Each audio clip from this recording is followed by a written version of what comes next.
task to bring this word tonight. So, please all stand and we start our scripture.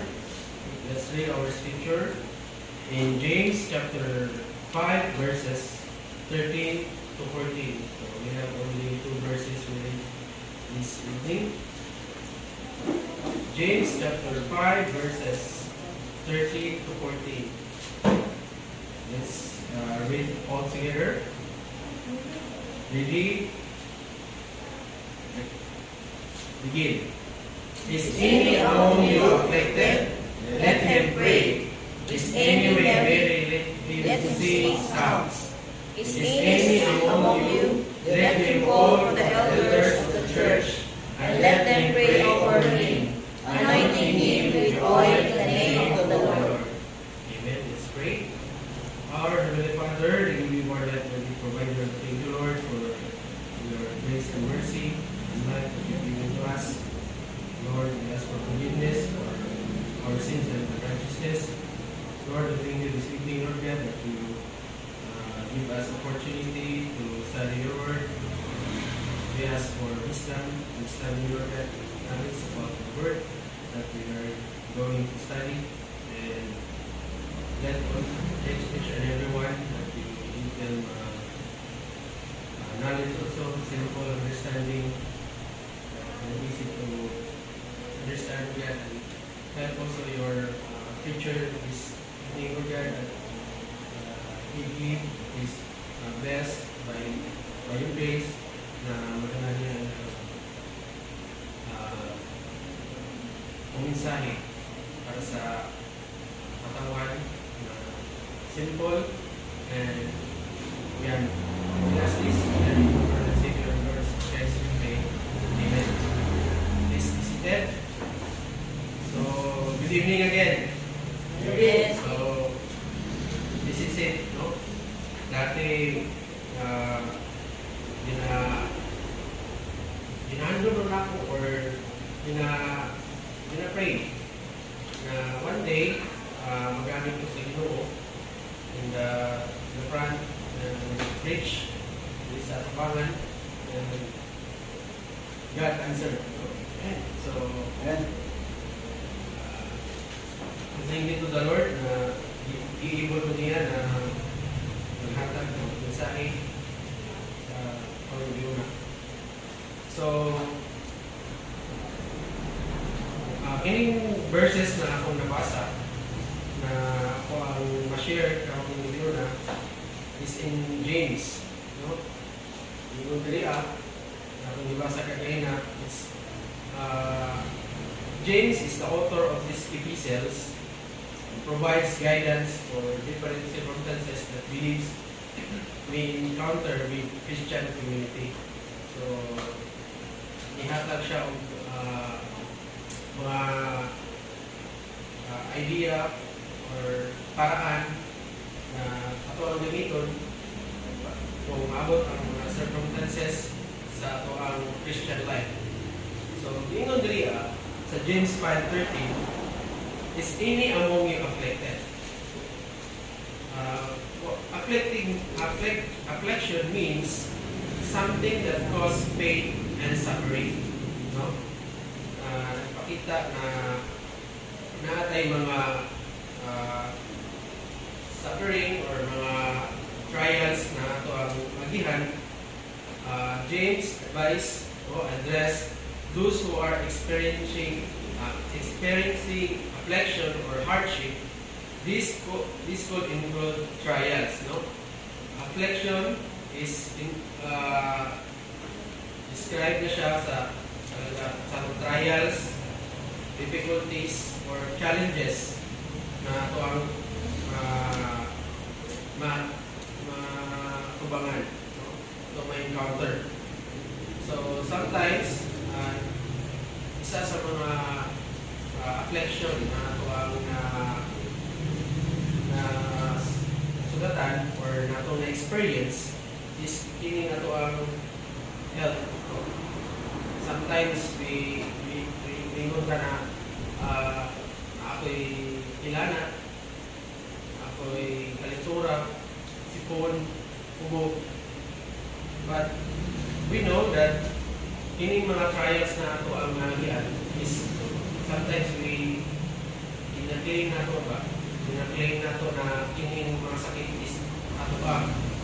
Which advice ni James Bidea na dili na to siya i-claim na sakit, which is ato siyang una-una na kining nagahatag lang ni siya o kining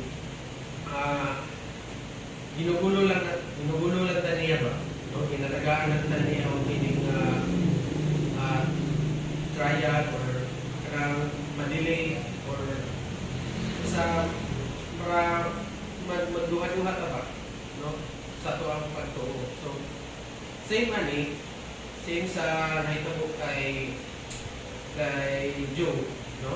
Na itong time na nagkasakit siya, tagaan siya ang sakit, is we all know the story na si Satan ang naghatag anak, no? Naghatag kung kining sakit. Kaya yung i-question mo ang hindi na na si Job is very faithful servant sa iya tungod kay bless siya. I-bless niya si Job. So, kung ang Ginoo nakabalo na dili lang siya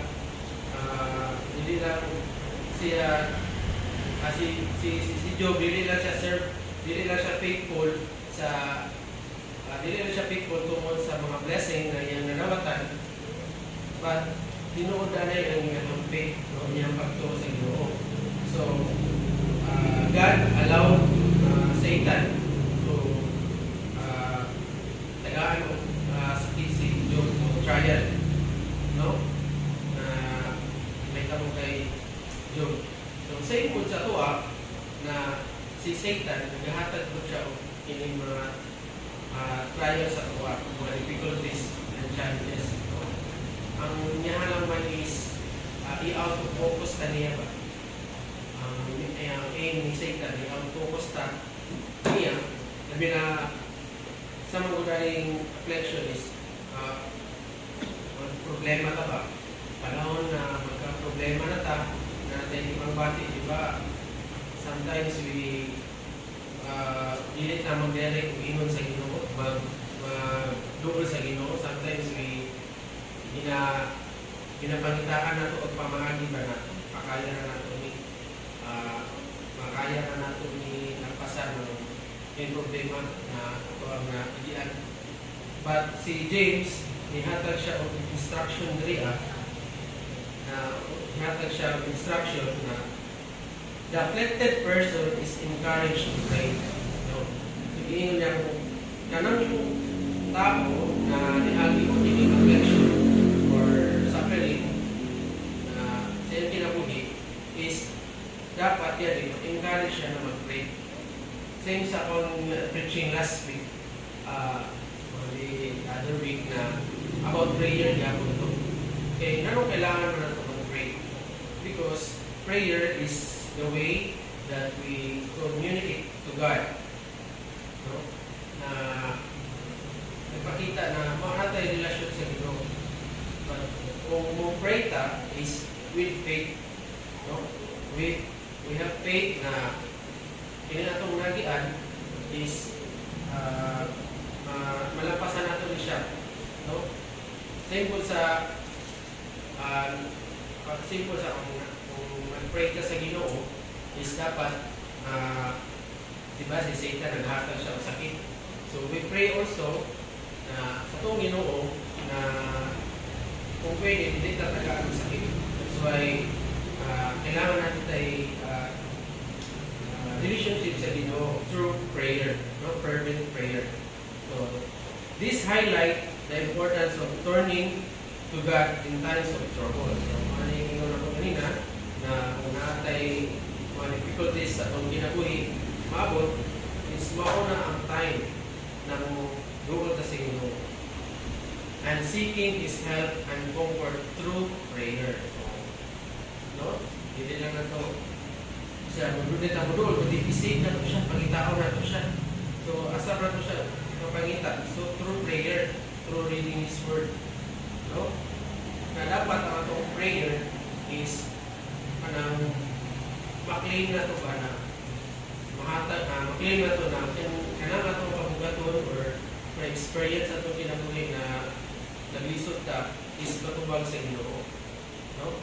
Because diri agani sa kalibutan, diba, sa tuwang world, diba, pag single sa relasyon sa sa amahan sa anak, diba, pag mga problema ang anak, we have assurance na kaya na i-provide sa tuwang physical father. How much more kung ito ang Ginoo na sure din siya na umatag siya kung kining solusyon sa ito ang mga problema. So, diyon po diri James addresses those who are joyful in state of happiness. So, dili lang siya sa unang sentence lingon niya about afflicted. Napo siya ikingon diri if any merry, let him sing psalms. So, kung panahon po daw sa ato ang kalipay or joy is muhatag po ta og kining kasidungog sa Ginoo through His blessing, no? Through His blessing. So sa unsang pamaagi, so we sing psalms. This reflect the biblical things of rejoicing in the goodness of God and giving thanks for His blessing. So dili lang ta sa panahon na muduo lang ta sa Ginoo kung naatay problem, naatay trials atong kinabuhi, but in times of joyful, no? In times of blessing that we receive, is we also praise to God through singing, no? Kanta ta through songs. So, mga ganyan daya sa sa Philippians, no? Philippians 4:6. Philippians 4:6, no? Ganyan daya. Be careful for nothing, but everything that by prayer and supplication with thanksgiving, let your requests be known unto God, and let the peace of God, His perfect understanding, shall keep your heart and mind through Christ. So, dala pa lang ganito, be careful for nothing. So, hindi mo dila, kung naatay mga problema sa itong kinabi, atong ibalo sa Ginoo. So, ipaibalo, bilang magkata na ta, hindi na ito. Kaya, the best example niya yan, di ba? Pag naatay mga problem sa mga problem, so mangita tao na ito ang piling madulan. No? Once na itong istoryahan siya sa itong problem, di ba, malesen ang inuhan kabugatong kasi na rin natin ang problem, di share is nakaka-trust, no? Kami na po, ihatag ko muna lagi na sa mga sa mga leaders sa simbahan, no? Like pastor, no? Kung ihatag niyo muna ang mga problema, no? Isulti din mo, di ba, magaling mo kasing-kasing, how much more kung hindi mo na siya isulti sa Ginoo, no? Na we have assurance na kuning once na mo na mahatag is dapat na tayo faith. Managiging mo na pagyanin na we have faith na kanang ato ang ginapangayo is matubag sa Ginoo. No? So, dahil na po ta sa second verse. No? Ingon diri. James addressed those who are married. Let them marry na. And sa James 5:14, it is among you, let him call for the elders of the church, that let him pray over him, anointing with him with oil in the name of the Lord. So, di ba, naatay prayer meeting? So, kanang prayer meeting, mauna ito ang time na mag-i-pray na ito ang brethren, na sila ang mga concern. So, nauna-unaan ako igayin na Sunday na maka-attend ko anak, no? Maka-attend ko na time ba. Mostly mga Sabado, no? Sabado atong kuan. Sayo po. So, kung saan oras atong kuan, na 7, no? 7:30. 7:30, no? So, 7:30, na ako ang isa kong trabaho is 8 o'clock. So, alanganin siya ba? So, that's why I pray to the Lord na nagaan ko niyang word ba na Monday to Friday lang. So that this Saturday and Sunday is magamit ako sa yahan. No? Okay, mostly ang ministry is Saturday. So, na-miss ko na ako. Na-miss na ako. Hindi na ako magkanta, no? Choir. Distribution of tracts. No, mga kayugan sa simbahan.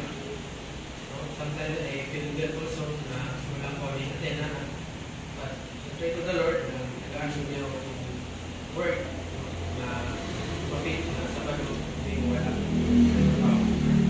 So, mo ingon diri ano diri sa verse 14 is any among you let him call for the elders, for the church. So, importante kini atong mga elders, no? Hindi ato ang pastor, ato ang mga deacon, mga men, na kini sila is i-address yun again sa kini mga elders daw kung panahon na naay mga problema, atong mga pensunan is kita ang muhatag prayer sa ilaha. So, before tayo makatang prayer about na mga prayer requests nato sa mga kaigsunan is ato sa unang reviewhan ang ato ang mga kasing-kasing. No? Before tayo pray. Kaya lisod man mag-pray ta sa isa ka tao or sa mga na-concern na kuhan tapos kita dili ka tayo no? Natay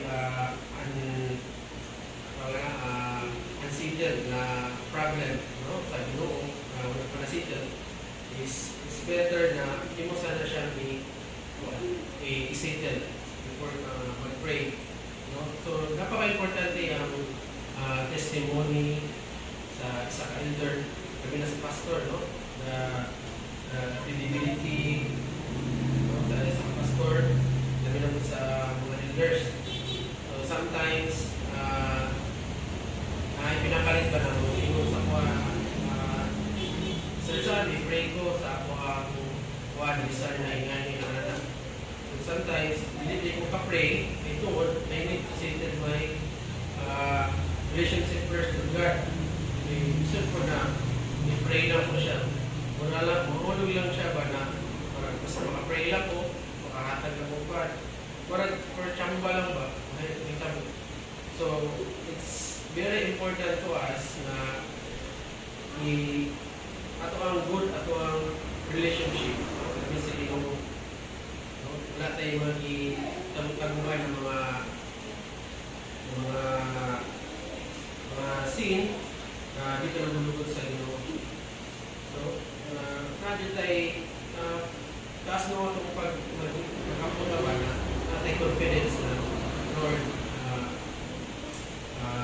confess ako pagulingon, tabangin ko na review, and nakapugay may request na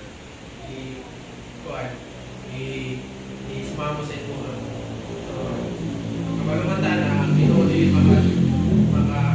makatanaw sa tuwa pag nakatay righteousness o wala na ito naglatag siya. Paabutan nyo na nito sa tuwa na muhatag kita o confess sa iya about sa mga cleanliness and sa mga request, no? At kung mag-pray ta is i-claim yun na ito na kubago na sa Ginoo, no? Dili man siya dayon but kung mana magpaabot ta so nakot tayo mo rin itagaan ta wisdom ba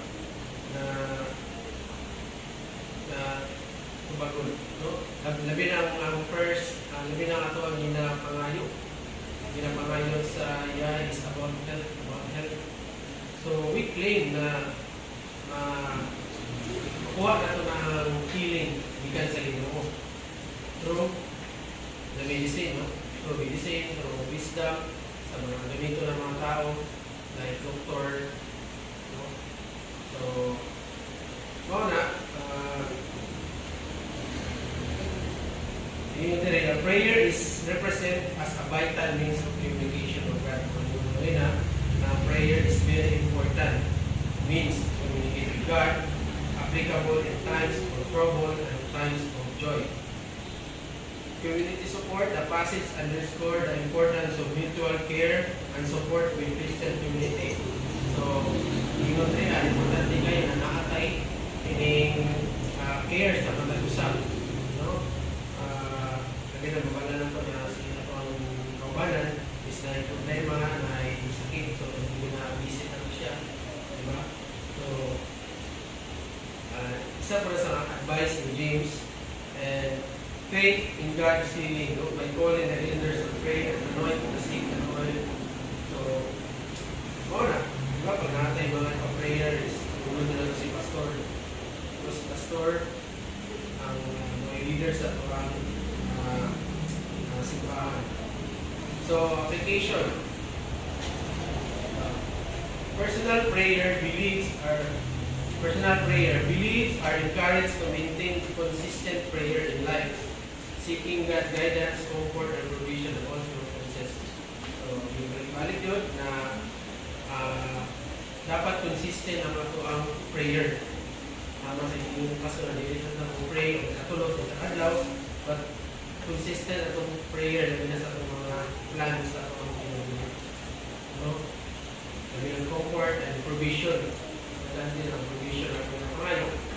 Itong kulito ng Ginoo. And Christians are called to care for one another with the church community offering support, encouragement, and prayer, particularly in times of sickness and distress. No?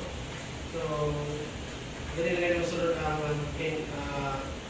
isa sa commandment ni Jesus Christ na love your neighbors as thyself. No? Tama sa ito ang pag-care at ang kaisunan.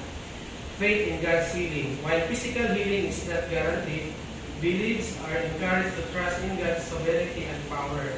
Believe that He is able to bring healing according to His will. No? So, according to His will. No? And overall, James 5:13-14 provides practical guidance for navigating various situations in Christian community, emphasizing the importance of prayer, mutual support, and faith in God's provision and healing. So, isa lang yung Andrea, in mga verse, bingon rin the importance of prayer or mutual support, no? Caring each and everyone sa tuwang mga isuunan, and faith in God, most important, faith in God, provision, and healing. So, yan lang.